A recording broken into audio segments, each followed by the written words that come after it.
ہم تو رسول اللہ کی نسبت سے صدیق بھی ہیں، فاروق بھی ہیں، ذوالنورین بھی ہیں، حیدر کرار بھی ہیں، غوث بھی ہیں، قطب بھی ہیں، ولی بھی ہیں اور سید بھی ہیں، مسلمان بھی ہیں۔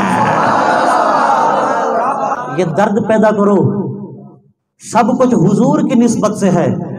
درد دل مسلم مقام مصطفیٰ، آپ روئے مازنام مصطفیٰ، اور حضور کے فیصلوں کی قدر کرو، عزت پالو گے، سرکار کے فیصلوں کے بدلو گے، ذلیل ہو جاؤ گے۔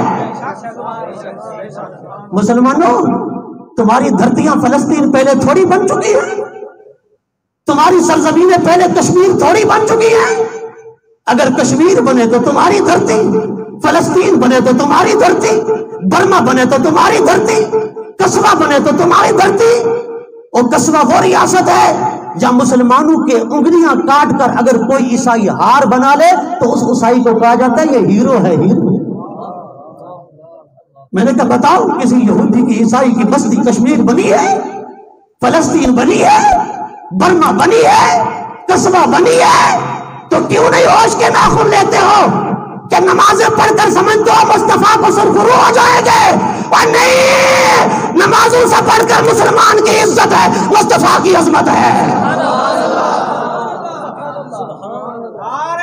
میں یہ نہیں کہہ رہا کہ نمازیں نہ پڑھو، نمازیں بھی پڑھو، لیکن نماز یہ تو نہیں کہتی کہ عظمت مصطفیٰ کی دھجیاں اڑتی رہیں، قرآن کے فیصلے بدلتے رہیں، بس ہم نفل سے ہی فارغ نہ ہوں، نماز سے ہی فارغ نہ ہوں۔